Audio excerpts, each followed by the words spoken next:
కాంగ్రెస్ ప్రభుత్వం ఇచ్చినటువంటి 6 గ్యారెంటీలను తక్షణమే అమలు చేయాలని ఈరోజు ఇక్కడ స్థానిక ఎంఆర్ఓ కార్యాలయం ముందు ఈ ధర్నాన్ని నిర్వహించడం జరిగింది.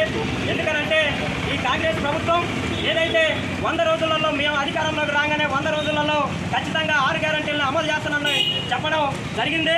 కానీ ఈ రోజుకి 7 నెలలు కావస్తున్నా కానీ ఇంతవరకు కూడా 1-2 మాత్రమే అమలైనాయి తప్ప మిగతా ఏదైతే పథకాలు ఏదైతే పెట్టారో ఆ పథకాలు ఈనాటికి కూడా అమలు కానటువంటి పరిస్థితి ఇక్కడ ఉంది. కాబట్టి ఈరోజు ఇక్కడ స్థానిక కార్యాలయం దగ్గర ఎంఆర్ఓ గారి కార్యాలయం దగ్గర ఈరోజు ఈ ధర్నా కార్యక్రమాన్ని నిర్వహించడం జరిగింది. ఎందుకంటే ప్రతి మహిళకి 2500 రూపాయలు ఇస్తామని చెప్పారు, ఇంతవరకు ఇవ్వలేదు. 500 రూపాయలు గ్యాస్ ఇస్తామని చెప్పారు, అది లేదు.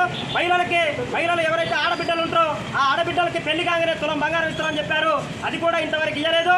500 రూపాయలకి గ్యాస్ అన్నారు, అది కూడా ఇవ్వలేదు. కాబట్టి ఇలాంటి పద్ధతి ప్రభుత్వానికి మంచిది కాదు. ఏదైతే ప్రభుత్వం మీద మంచి ఒపీనియన్ ఏదైతే ఇప్పటిదాకా ఉందో దాన్ని నీరుగార్చకుండా కాపాడుకోవాల్సిన బాధ్యత ఈ కాంగ్రెస్ ప్రభుత్వానికి ఉంది. కాబట్టి ఇదే జనాన్ని మొత్తం మీరు కనుక ఇలా